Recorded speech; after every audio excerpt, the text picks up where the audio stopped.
Next up on the Cosmic News Network, First Contact with Joshua Pert.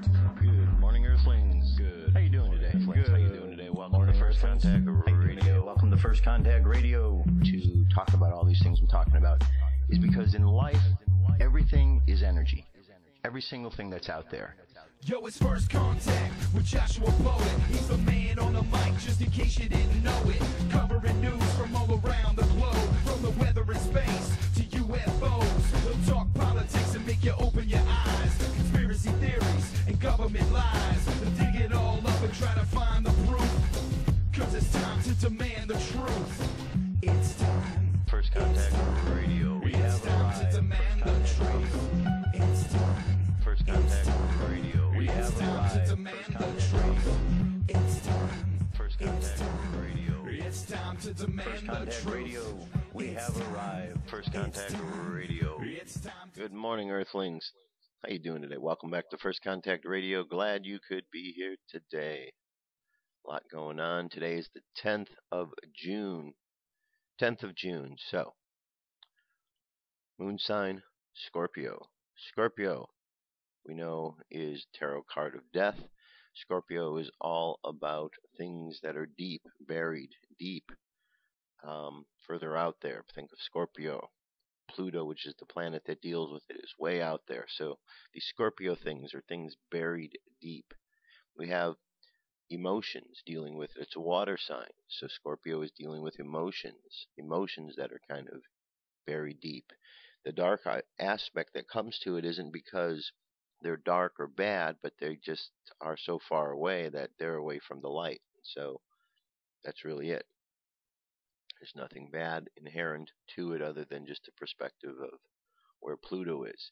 So Scorpio is our moon sign, so that deals with our subconscious mind. Our subconscious mind is dealing with emotional things. And then we go over here to look at our other aspects. We have a sextile. These are good opportunity. It's a good keyword with sextile. So we have an opportunity going on here with this sign here, which is Pluto.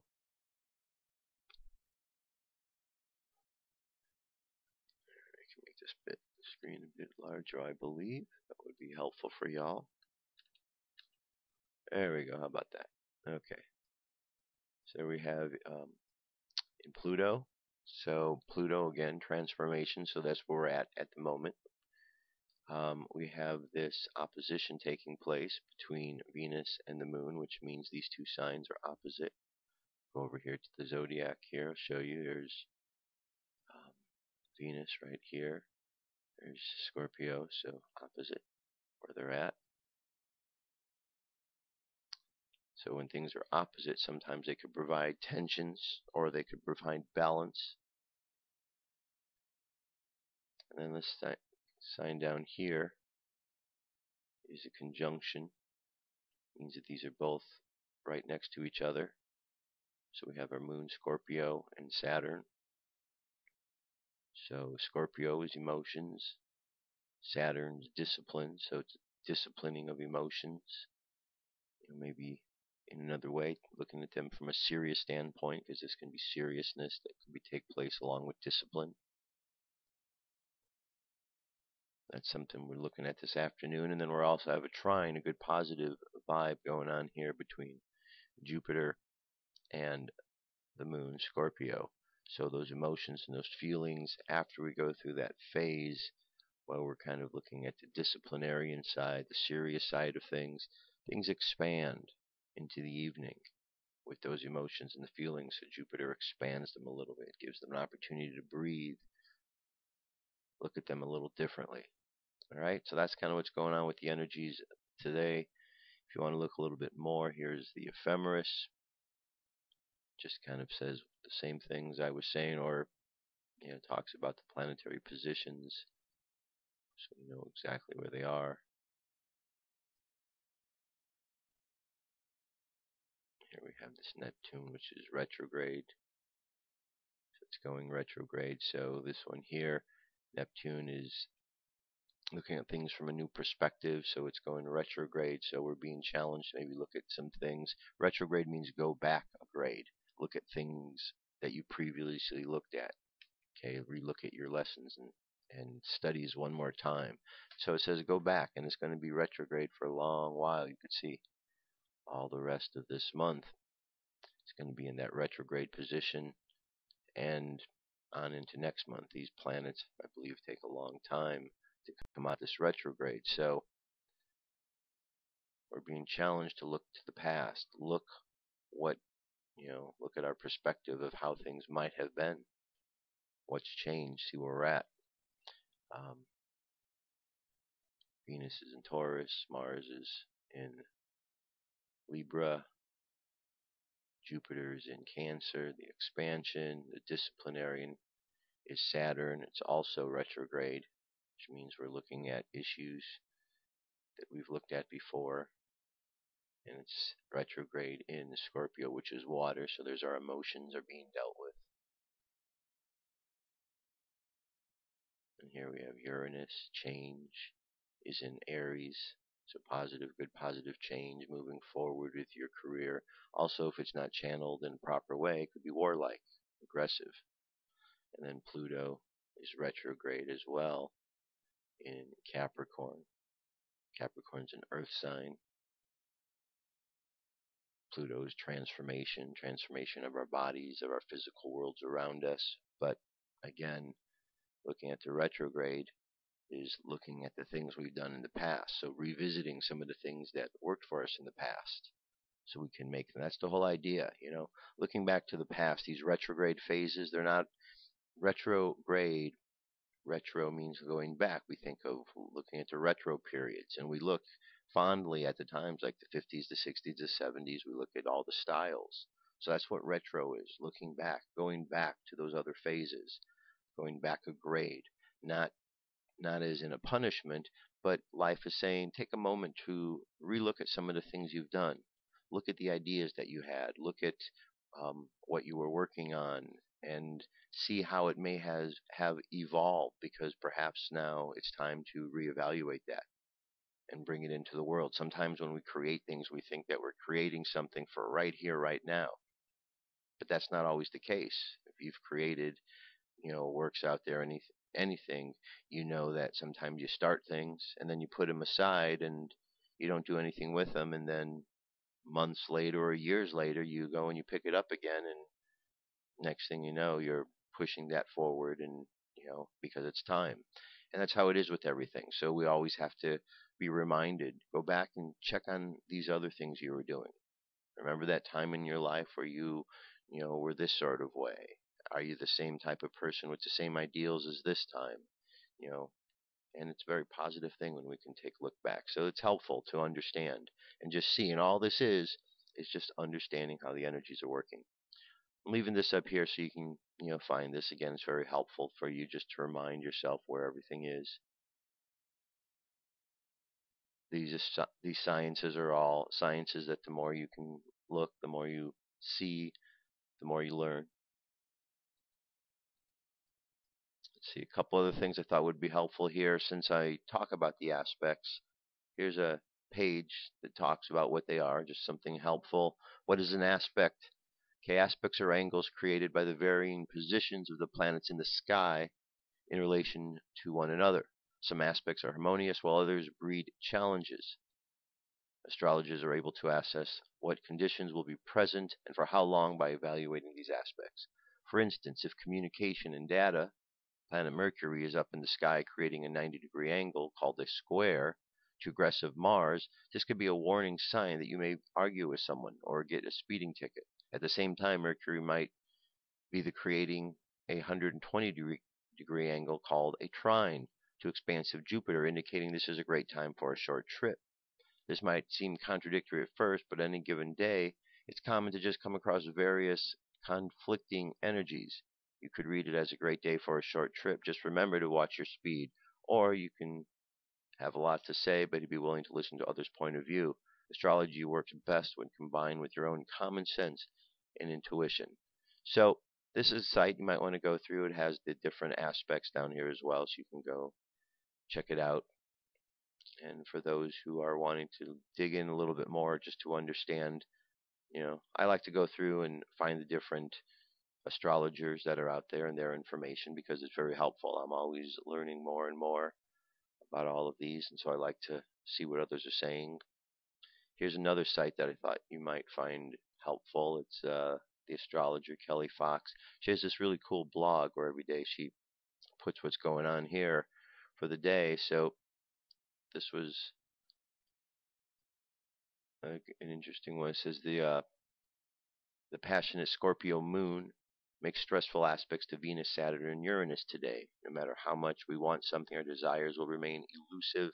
Even our loved ones will be unable to honor their promises. Try not to disappoint. Personally, resources may be tight. You can look at each one of these and just a little info on each one. And then down here, she gives what I liked about this was when she does the aspects, she also talks about the keywords for each one. So Moon conjunct Saturn, time of melancholy. Moon sextile Pluto, emotional compost. Moon opposite Venus, feeling oversensitive. Moon trine Jupiter, sentimental journey. And then a reminder that these are all retrograde: Mercury, Saturn, Neptune, Pluto. Okay, communication, discipline, new perspective, and transformation, deep transformation. So, just another way to look at things, look at the keywords. I like to look at that because everybody has different kind of keywords they like to use in remembering what's going on. And remember, it's all about using your intuition and understanding what any of this is about. Okay, the numerology for today is the number 5. 5 is arrived at by taking the June 6 plus the 10, 1 plus 0, and the year 2014. And that comes out to a 14. 1 plus 4 equals 5. So our numerology for today is 5. 5, you understand what all the different characteristics are with the 5.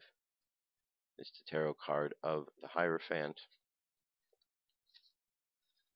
It is a card that is a number of uncertainty, but it's also a number of, daring, taking chances on things. Okay, if we look over here at the Tree of Life, here's where 5 is, the severity. Look at some of the placement of our other information. Here's the 5 if we're going to look at the card itself, the Hierophant. Then, of course, we have the month sun sign here, Gemini, and the moon sign for today, Scorpio, right down here. Okay, remember, the Tree of Life is always, always, always about finding a way back to the middle. You got 3 columns: mercy, severity, the middle. You've heard about the balanced pillar throughout your life. Whenever you study these spiritual or esoteric subjects, they're always talking about the middle path. Doesn't matter what philosophy, you got to find that balance. Even in our, stories, Goldilocks and the 3 bears, just right, too much, too little. Okay, and of course, let's look at our keywords on what we just looked at here. So we have the keyword for the Hierophant, which is hook, law. Nail or hook hooks the worlds together, the spiritual with the physical. Lovers, sword. Hebrew, zayin. It's about discrimination. And the last one is Scorpio, fish, noon, reminding us of the cyclical nature of life. There is no life and death without each other. The moon phase currently is almost up to a full moon, 92% of the way there. Looking at the sky, we have a map for tonight.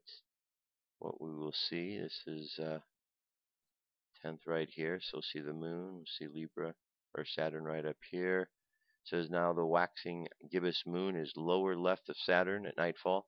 Look further to the moon's lower left for Antares and the other stars of upper Scorpius as shown here. Okay, so moon, look up to the right, here you got Saturn. And down this way, Scorpio. So the moon is in Scorpio. We're seeing Scorpio. The Mayan Oracle today, we're at the second tone of the new wave spell. The wave spell about inspiration, the white wind, communication and inspiration. Wind is about refinement. The color white is about refinement. Today is the night and is the lunar night, the challenge. Things pull apart. You got to find balance in that pulling apart. So you have the lunar night, which is all about a place where we have dreams when we sleep. And in our dreams, there's abundance. Our vision is our guide for today. The warrior, asking questions, being the intelligent warrior, is our like-minded energy. Skywalker and exploring. It's kind of our challenge for today, and our hidden power is reflection. Phrase is I polarize in order to dream, stabilizing intuition. I seal the input of abundance with the lunar tone of challenge. I am guided by the power of vision. Space weather. We've had a couple of X-class flares recently. The solar wind currently is 423.9. Planetary K-index is quiet. We don't see much in the coronal holes there. M-class flare is up to 45, X-class 15. K and geomagnetic storm activity is low, but did have a couple X flares that did come off. And we'll hear more about them. Alright, and today on the Jewish calendar, today is 12 Sivan. Alright, so a lot of information, but that catches us up to speed with what's going on around us. I'm going to try to add a little bit of different pieces into the puzzle all the time because it's about learning. The more we learn, the better we are. Helps us along our journey. Alright, there you have it. UFO News is up next.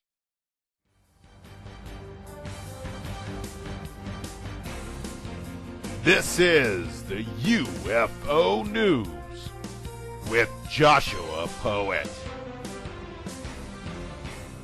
Alrighty, sir. Thank you very much, Dirk. First story takes us to Taiwan. There we have the object in question. UFO was recorded in Taiwan Sunday night, 9:41 p.m. UFO was caught by several car cams and security cams around Taipei area.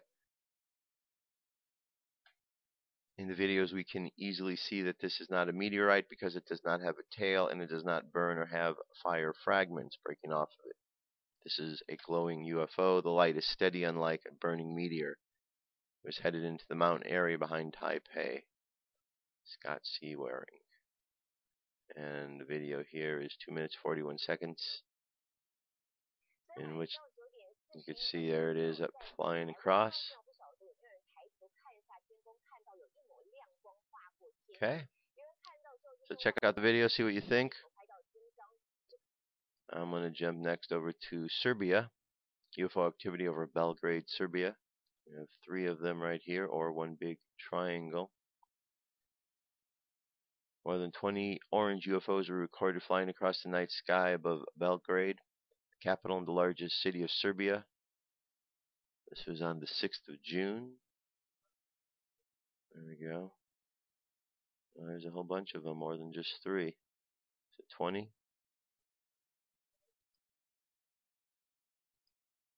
Okay. So let's leave Serbia and move on to the next. And here we have some new crop circles. Let's see what these are looking like here. This first one is said from Loose Bottom near Falmer. This was on May 30th. And that one definitely is just a big old circle. Alright. This one here was up in the Netherlands. And a group of circles.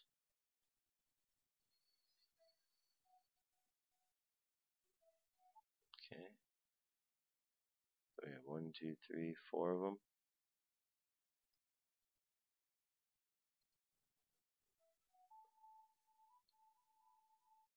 It's a good long distance shot, all of them. 2, 3, 4, 5. Maybe just have something to do with the 5-dimensional realms, you think? How we're moving to 5D? I don't know. And here we have one. This came from Hampshire, UK. Gypsy Lane. This was on the 6th. That one's interesting, the way things pop up, almost like Braille or some sort of code, certainly made to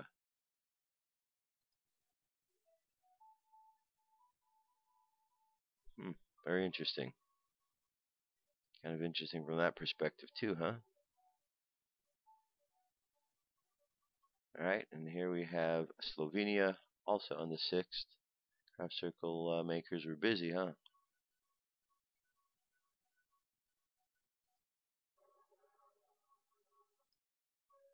There you go. That's a pretty intricate one.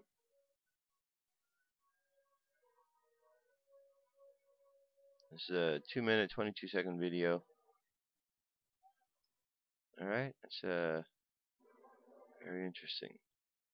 Okay, so those are the latest crop circles going on. We jump over here to a story. It's a terrifying UFO ordeal of the Knowles family. Objectless cars off ground. Rare TV footage and interviews with the Knowles family shortly after their car was reported to be lifted off the ground by a UFO on the Newell Arbor Plain in Australia.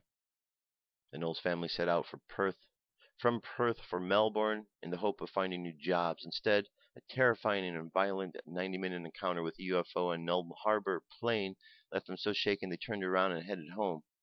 The family claimed the glowing UFO, shaped like an egg, in an egg cup, chased and even lifted their car off the road, dropping it so heavily a tire burst. During the height of the encounter in January 1988, they said their voices became distorted. It sounded like they were in slow motion. They said they drove at speeds up to 200 kilometers per hour, that the car was covered inside and out by a black ash, and that the UFO landed on the roof, leaving dents.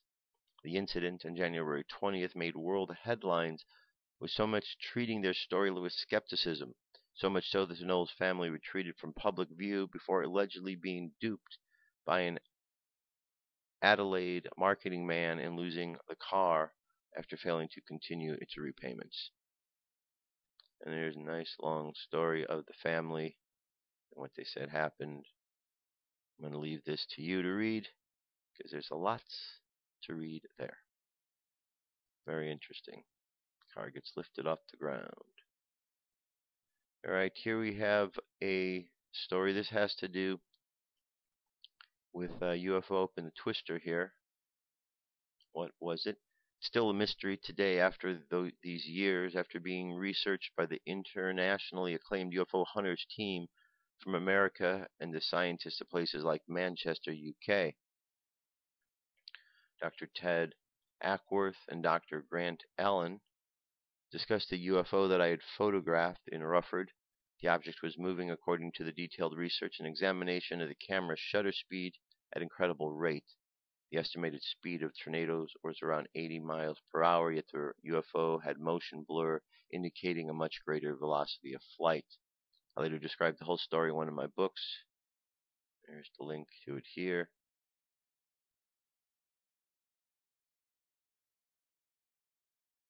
Alright, we've got Nick Pope jumps in on it.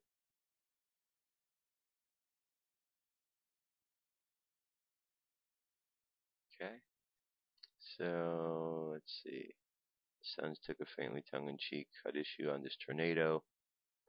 Whether we like it or not, countless unsolved mysteries exist in the skies above us, and we really do need to keep an eye peeled for unexplained goings-ons. Alright, so, what is it? Don't know. Obviously, it's a UFO. I know people question whether or not they created these things or are just observing them, maybe even lessening them. And one last story, recollections of a hovering egg-shaped UFO. A Canadian witness at Abbotsford, British Columbia, recalled a frightening experience with a silent egg-shaped object that hovered nearby for 3 minutes before moving away at Warp Drive. The events occurred in May 75 as the reporting witness and a friend were walking home as they reached the crest of a hill facing the St. Maurice Road and Dawson Road intersection. As we crested this hill, I noticed out of the corner of my eye, and as I looked, I saw this object, a soft yellow, moving toward us. We stood there for about 2 minutes as it slowly moved toward us, arguing what it might be. Too quickly ruled out airplanes as it was moving too slow, or a helicopter because it was not making any sound. Keeps coming closer. Now keep in mind, on Surmis Mountain at night, if a neighbor dropped a tire iron, the whole mountain would hear it. The hill before the four corners is like a knoll where you could see back and clearly to the west and clearly to the east. Okay, so strange encounter with an egg-shaped, maybe if they would have watched it longer, or maybe it would have stayed around, maybe, Robin Williams would have got out saying, Nanu, Nanu. He came down in an egg-shaped, right? Wasn't that it? Mork calling Orson. All right, that's our UFO news for today. I'm going to jump away for a moment, or two, maybe even three, but then I'll be back. Stay tuned. Another alien visitor claimed that his race had been looking in on us for centuries, and that they had in fact influenced the course of human history in some rather critical and startling ways.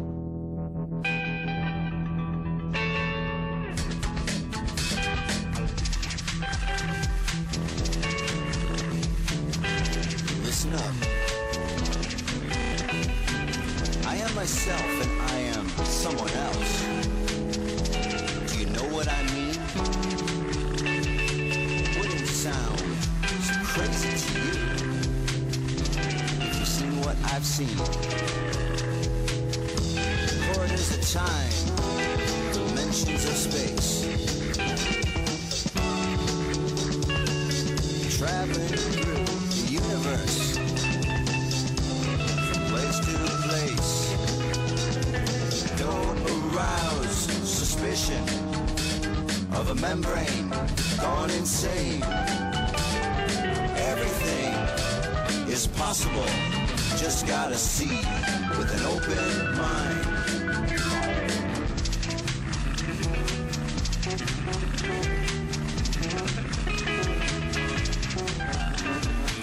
Winds of change are blowing through. Sounds are in the air.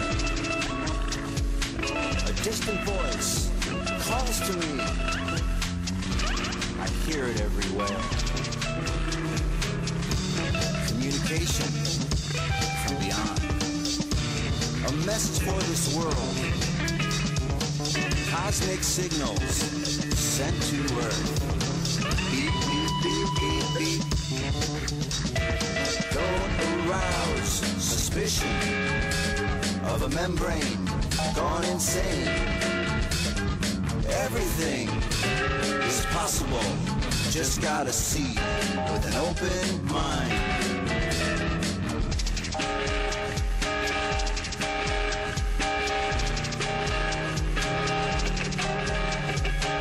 Is anybody listening to what is being said? Perhaps it's quite important, this message. I'm back. How you doing? So we've been looking over and doing a study of the book of Urantia. So have you been, reading it in between, and looking through it? I certainly have, because a lot of information, right? So, little update to kind of catch us up where we're at. So we have the central area, Paradise Isles. And the Paradise Isles are surrounded by these concentric rings. Some move counterclockwise and some clockwise, and these are all rings of planets and worlds called the Havona worlds. And outside of those, there are 7 superuniverses, and each superuniverse has a billion planets, or is it a next size? A billion inhabitable worlds. And within each superuniverse are multiple universes. in one of these universes, one of these super universes called Orvantan, which is our super universe, is a local universe called Nebadon. And in Nebadon exists Urantia, which is one of the planets there, which is the planet that we're on, planet Urantia. And that our world came into being because our universe was created, our super universe, Orvantan, and then Nebadon came into being. And Nebadon came into being because in Orvantan there was a number of primary nebula that were created. And all of these things happened over millions and billions of years. So one of these primary nebula was called Andronover Nebula. And it grew and expanded, but then as it was going through its evolution, it was also disintegrating, deteriorating. But it was an opportunity for this to become something else. And this is where Michael, creator of Nebadon, creator son, stepped in and created this universe to be as we know it. Eventually Andronover expired, but upon it, it gave birth to multiple sons, and these sons spread out throughout the system, and one of these sons is the particular son of Urantia. So Nebadon, our local universe, was set up, and the center of our local universe, or the headquarters of it, is called Selvington.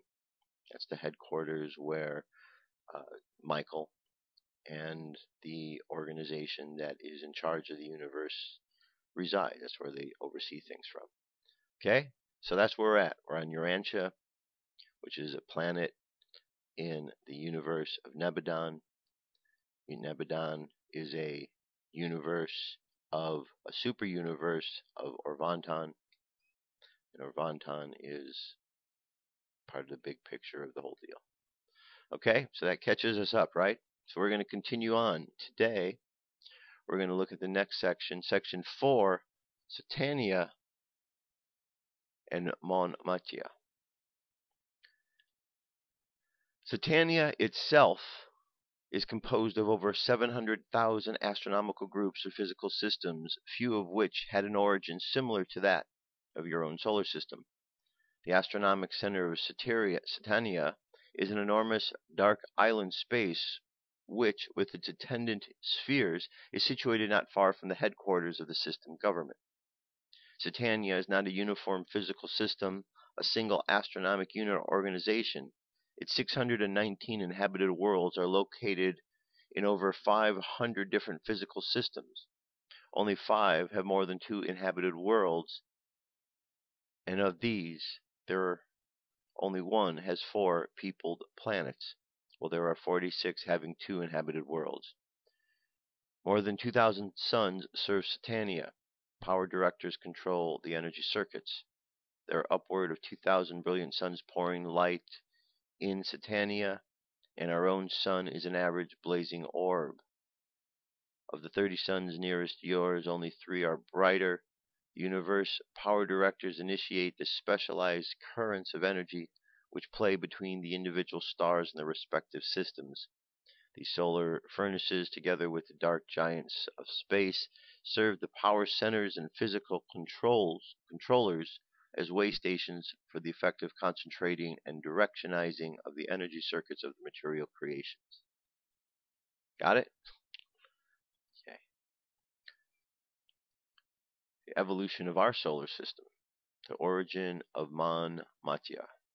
The story of our pulsating sun and its disruptive response to the gravity pool of Angona. 500 billion. Is that 5 billion? 5 billion years ago, our sun was a comparatively isolated blazing orb, having gathered to itself most of the nearby circulating matter of space, remnants of the recent upheaval which attended its own birth. Today, our sun has achieved relative stability, but its 11 and 1/2 year sunspot cycle betray that it was a variable star in its youth. In its early days of your sun, the continued contraction and consequential gradual increase of temperatures initiated tremendous convulsions on its surface. These titanic heaves required 3½ days to complete a cycle of varying brightness. This variable state, this periodic pulsation, rendered your sun highly responsive to certain outside influences which would be shortly encountered. This was the stage of local space set up for the unique origin of Monmatia, that being the name of your sun's planetary family, the solar system in which your world belongs. Less than 1% of the planetary systems of Avanton have had a similar origin. 4,500,000,000 years ago, the enormous Angona system began its approach to the neighborhood of the solitary sun. The center of the great system was a dark giant of space, solid, highly charged, and possessing tremendous gravity pull. As Angona moved closely approached the sun at moments of maximum expansion during solar pulsations, streams of gaseous material were shot out into space as gigantic solar tongues. At first, these flaming gas tongues would invariably fall back into the sun, but as Angona drew nearer and nearer, the gravity pull of the gigantic visitor became so great that these tongues of gas would break off at certain points, the roots falling back to the sun, while the outer sections would become detached to form independent bodies of matter, solar meteorites, which immediately started to revolve around the sun in elliptical orbits of their own. As the Angona system drew nearer, the solar extrusions grew larger and larger. More and more matter was drawn from the sun to become independent gravitating bodies in surrounding space. The situation developed for about 500,000 years until Angona made its closest approach to the sun, whereupon the sun, in conjunction with one of its periodic internal convulsions, experienced a partial disruption from opposite sides, and simultaneously enormous volumes of matter were disgorged. From the Angona side there was drawn out a vast column of solar gases, rather pointed at both ends and markedly bulging at the center, which became permanently detached from the immediate gravity control of the sun. This great column of solar gases, which was thus separated from the sun, subsequently evolved into the 12 planets of the solar system. The repercussional ejection of gas from the opposite side of the sun in tidal sympathy with the extrusion of the gigantic solar system ancestor has since condensed into the meteors and space dust of the solar system, although very much of this matter was subsequently recaptured by the solar gravity of the Angona system, receded into remote space. Although Angona succeeded in drawing away the ancestral material of the solar system, planets and a numerous volume of matter now circling about the sun as asteroids and meteors, it did not secure for itself any of this solid matter. The visiting system did not come quite close enough to actually steal any of the sun's substance, but it did swing sufficiently close to draw off into the intervening space all the material comprising the present-day solar system. The 5 inner and outer planets soon formed in the miniature from the cooling and the condensing nucleus and the less massive and tapering ends of the gigantic bulge which Angona had succeeded in detaching from the sun, while Saturn and Jupiter were formed from the more massive and bulging center portions. The powerful gravity pull of Jupiter and Saturn early captured most of the stolen material from Angona, as the retrograde motion of certain other satellites bear witnesses. Jupiter and Saturn, being derived from the very center of the enormous column of the superheated solar gases, contained so much highly heated sun material that they shone with a brilliant light and emitted enormous volumes of heat. They were in reality secondary suns for a short period after their formation as separate space bodies. These 2 largest of the solar system planets have remained largely gaseous to this day, not even yet having cooled off to the point to complete condensation or solidification. The gas contraction nucleuses of the other 10 planets soon reached the stage of solidification, and so began to draw to themselves increasing quantities of the meteoric matter circulating in nearby space. The worlds of the solar system thus had a double origin, nucleuses of gas condensation, later on augmented by the capture of enormous quantities of meteors. Indeed, they still continue to capture meteors, but in greatly lesser numbers. The planets do not swing around the sun in the equatorial plane of their solar mother, which they would do if they had been thrown off by the solar revolution. Rather, they travel in plane of the Angona solar extrusion, which existed as a considerable angle to the sun plane of the sun's equator. While Angona was unable to capture any of the solar mass, your sun did add to its metamorphosizing planetary family some of the circulating space matter of the visiting system. Due to the intense gravity field of Angona, its tributary planetary family pursued orbits of considerable distance from the dark giant, and shortly after the extrusion of the solar system ancestral mass, and while Angona was yet in the vicinity of the sun, 3 of the major planets of the Angona system swung so near to the massive solar system ancestor that its gravitational pull, augmented by the sun, was sufficient to overbalance the gravity grasp of Angona and to permanently detach these 3 tributaries of their celestial wanderer. All of the solar system material derived from the sun was originally endowed with a homogeneous direction of orbital swing that, had it not been for the intrusion of these 3 foreign space bodies, all the solar system material would still maintain the same direction of orbital movement. As it was, the impact of the 3 Angona tributaries injected new and foreign directional forces into the emerging solar system, with the resultant appearance of the retrograde motion. Retrograde motion in any astronomical system is always accidental and always appears as a result of the collisional impact of foreign space bodies. Such collisions may not always produce retrograde motion, but no retrograde ever appears except in systems containing masses which have diverse origins. Subsequent to the birth of the solar system, a period of diminishing solar disgorgement ensued. Decreasingly for another 500,000 years, the sun continued to pour forth diminishing volumes of matter into surrounding space, but during these early times of erratic orbits, with the surrounding bodies made their nearest approach to the sun, the solar planet was able to recapture a large portion of this meteoric material. The planets nearest the sun were the first to have revolutions slowed down by tidal friction. Such gravitational influences also contribute to the stabilization of planetary orbits while acting as a brake in the rate of planetary axial revolution, causing a planet to revolve even slower until axial revolution ceases, leaving one hemisphere of the planet always turned towards the sun or larger body, as illustrated by the planet Mercury and by the moon, which always turns the same face towards Urantia.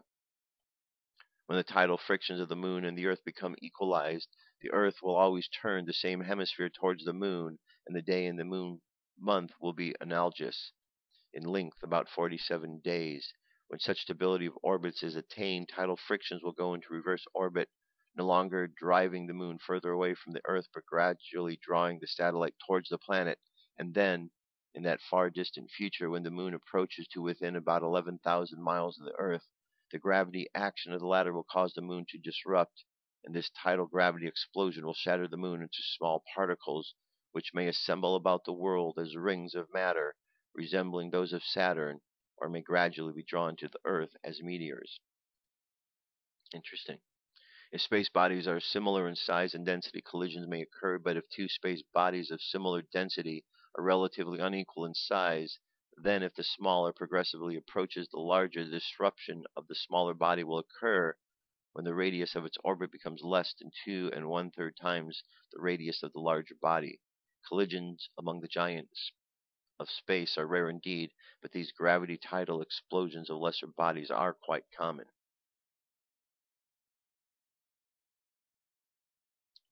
4 billion years ago witnessed the organization of the Jupiter and Saturn systems, as much observed today except for the moons, which continue to increase in size for several billion years.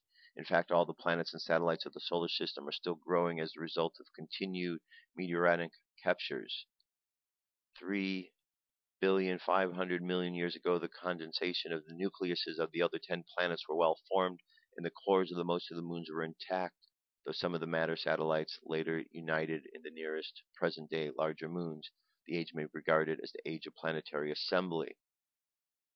3 billion years ago, the solar system was functioning much as it does today. Its members continue to grow in size as space meteors continue to pour in upon the planets and their satellites at a prodigious rate. At this time, the solar system was placed in the physical registry of Nebadon and was given its name Monmatia. Okay, so now we have another name for the solar system. 2,500,000,000 years ago, the planets had grown immensely in size. Urantia was a well-developed sphere, about 1/10 its present mass and still growing rapidly by meteoric accretion. The nucleus of the physical system to which your sun and its associated planets belong is the center of the one-time Andronova Nebula. This former spiral nebula was highly distorted by the gravity disruptions associated with events which were attendant upon the birth of your solar system, and which were occasioned by the new approach of the large neighboring nebula. This near collision changed Andronova unto a somewhat globular aggregation, but did not wholly destroy the two-way precession of the suns and their association physical groups. Your solar system now occupies a fairly large central position in one of the arms of the distorted spiral, situated about halfway from the center out towards the edge of the star stream. The majority of the solar systems, however, had an origin entirely different from yours, and that is true even when they are produced by gravity tidal technique. But no matter what technique of the world building contains, gravity always produces the solar system type of creation that is central, sun, or dark island with planets, satellites, sub-satellites, and meteors. All right, and that's where we're going to stop today. Tomorrow we'll go on to this about nebula to understand a little bit more. But it's pretty complex. A lot of words describing the whole thing that you can just really kind of break down, and it's just showing how the worlds were created. So now we have another one to throw into the mix. So we got the Nebadon, and then within Nebadon we have the local universe of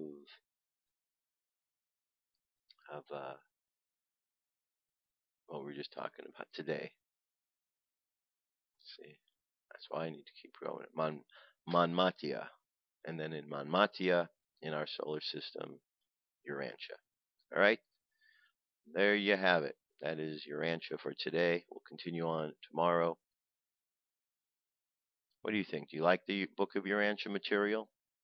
I find it to be very fascinating. Very fascinating indeed. Okay, so the other day you heard the interview I did with Michelle. Today I have another article by Michelle. This is an article she was talking about during that interview. She was just writing it at that time. It's called How to Manifest Abundance Through Universal Law.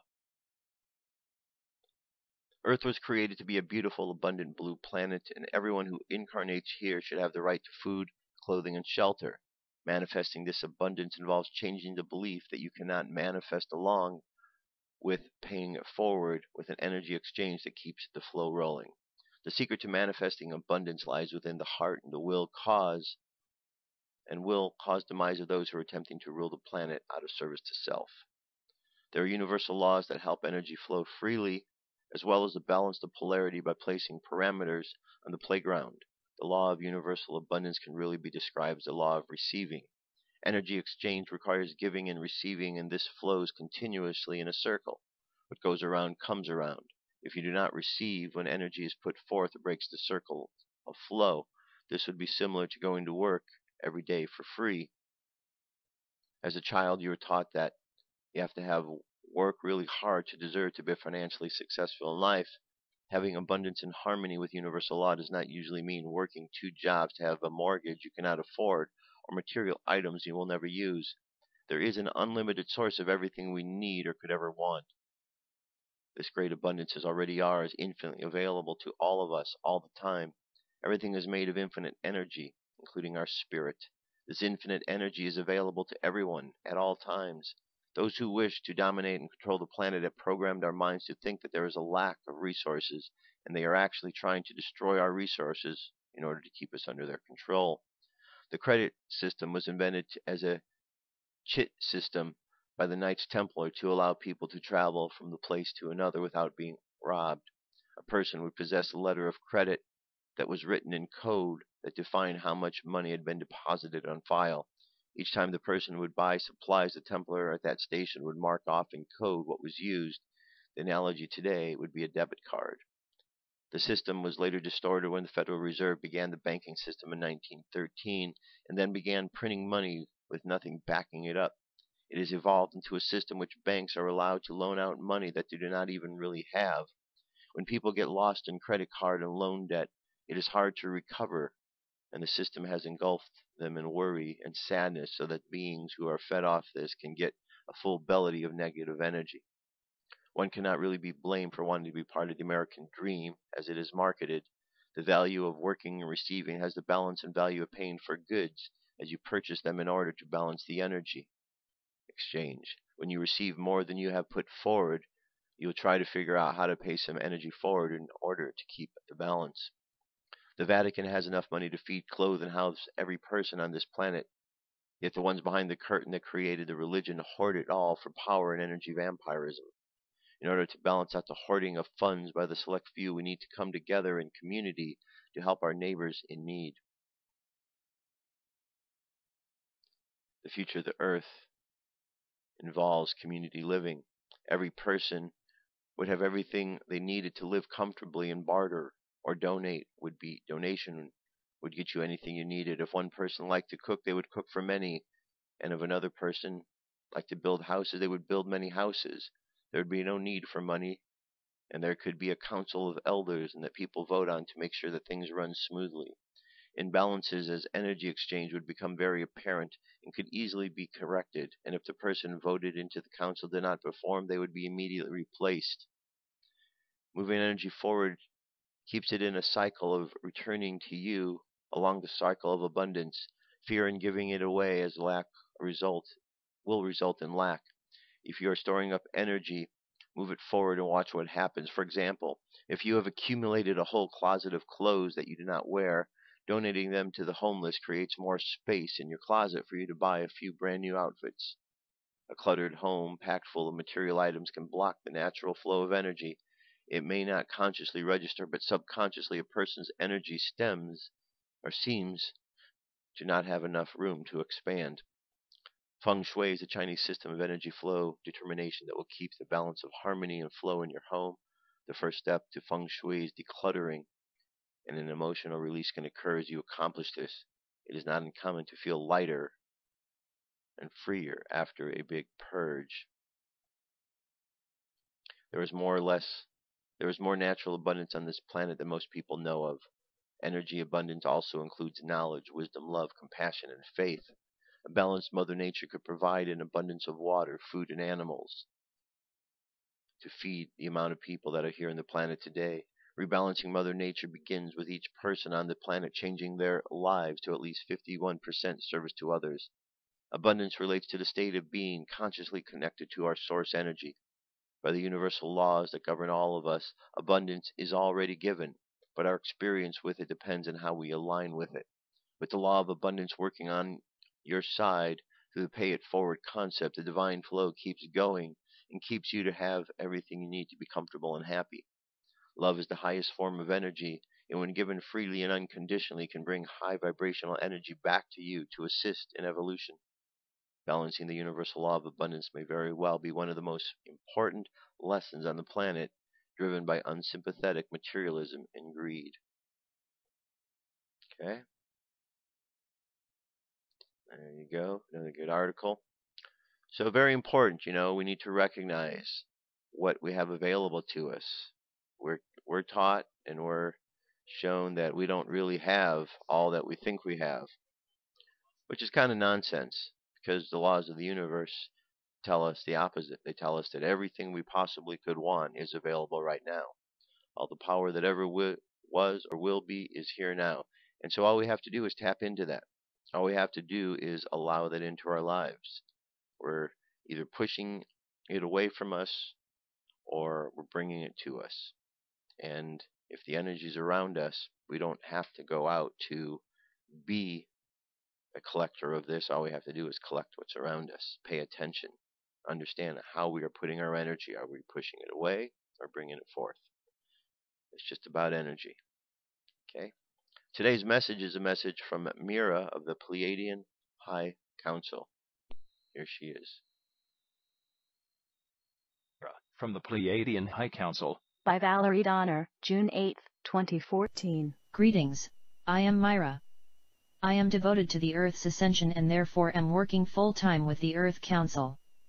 We are the overseers of the Earth and life on the Earth. It is a big job, but we have help from many, many beings.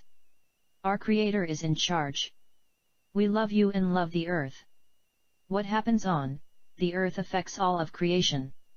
This is why you need our undivided attention. Some of you may be feeling like your situations are hopeless, like the Earth is in such dire straits that she cannot pull out of it. This is far from the truth. There is more light on the planet than ever before. Much of this light is attributed to the light weavers, you, the light workers, who allow the light to be transmuted through you. We realize that you are striving for heaven on earth. In order to create these energies, there is much that has to be transmuted. Even though most of you are prepared, you have little idea about how these higher energies will affect your bodies. Your hearts hold the dearest energies of love and light, yet the physical bodies still are being prepared. Please do whatever you can to lighten up and to do the very best that you can for your bodies. Many of you are actually reversing aging and getting younger. The light can do this when you truly open up to it. Lots of good thoughts, meditation, prayer, healing, rest, good food and lots of water also affect the cells positively. Mindfulness is important. Many bold new steps are being taken by all of us in whatever our capacity. This includes you. As you pave the way into the new frontier of living in the higher dimensions, you must be bold in what you say, think, and do. You cannot take the easy way out thinking that you will be rescued from whatever ills are on the earth or within you.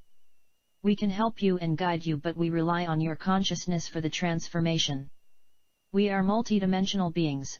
Life is truly multidimensional. You are living in the time of miracles. As you advance, the miracles of creation will increase. Pay attention and be grateful and acknowledge the miracles that come in your lives. These new manifestations are practice for what it is like to live in higher dimensions when all one has to do is think something into being. We spend a lot of our energy on watching what is percolating within the consciousness of humanity. We see how consciousness is impacted by those who would rather distract you from the path of enlightenment. This way they can continue to control humanity. But the light workers are different. Every choice that you make towards higher consciousness has an exponential impact on the rest of humanity. This is how important your thoughts are as light workers. We also use our technology to monitor the earth and where help could be necessary. We have the ability to actually look within the earth and see and feel what the earth is feeling. We can also tell when the earth is getting ready to release negative energies far before events occur. We use this information to stabilize energies or prepare for certainties before the release of energies. It is the Creator's intention and the Earth's intention to protect life as much as possible. I always enjoy sharing with you. It is my desire to keep you in the loop. I send you my love and greetings from all of us. I am Mira. All right, very good message from Mira. You know, she said an important part. The changes that are going on and the assistance that is being given to us shouldn't be taken for granted. We need to do the work as well. It's not about somebody swooping down and rescuing us and us not doing anything.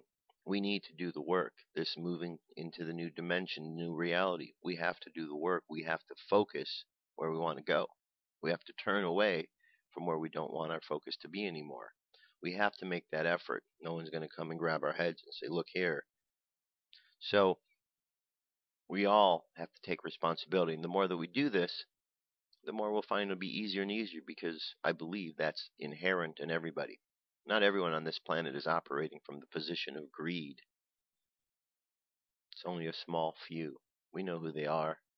Unfortunately, they're the ones who are engaged in running what's going on around us. But that will change. Let's get to our meditation for today. Close your eyes. Take a deep breath. And exhale.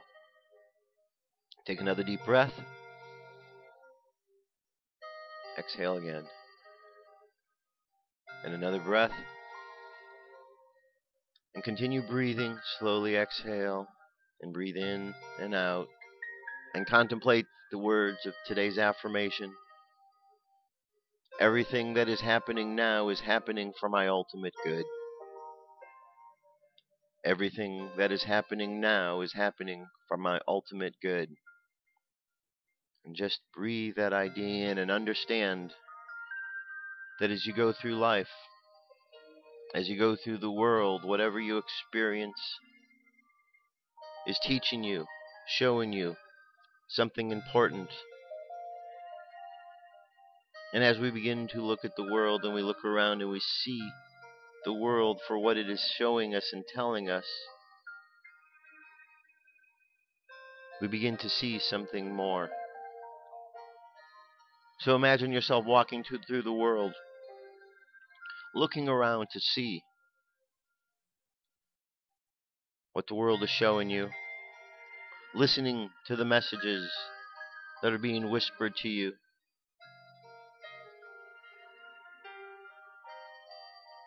And as we begin to read and listen and notice things that we don't normally notice,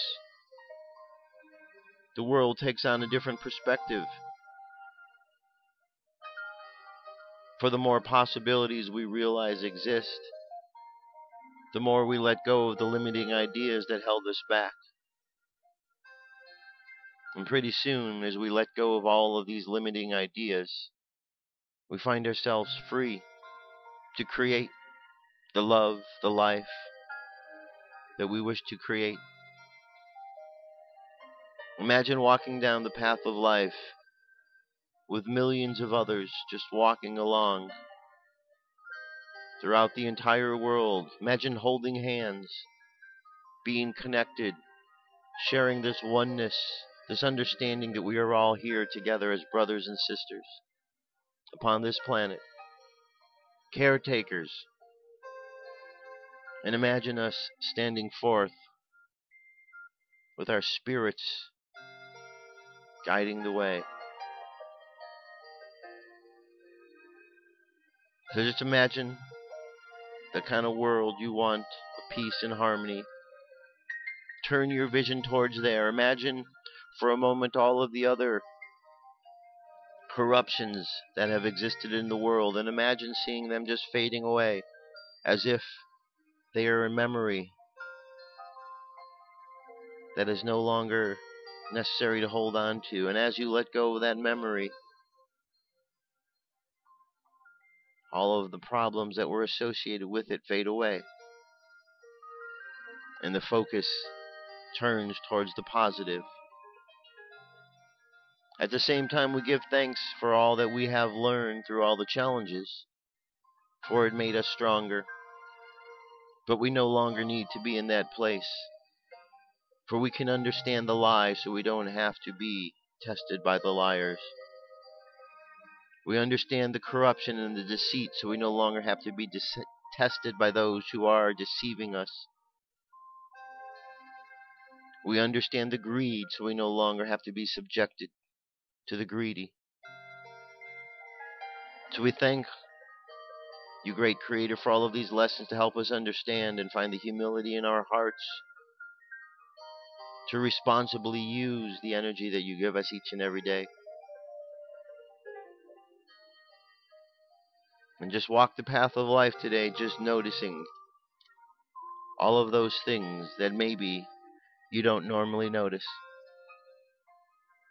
So imagine yourself on that journey, your subconscious mind continuing on. Let's bring our conscious mind back to the present moment on the count of 3.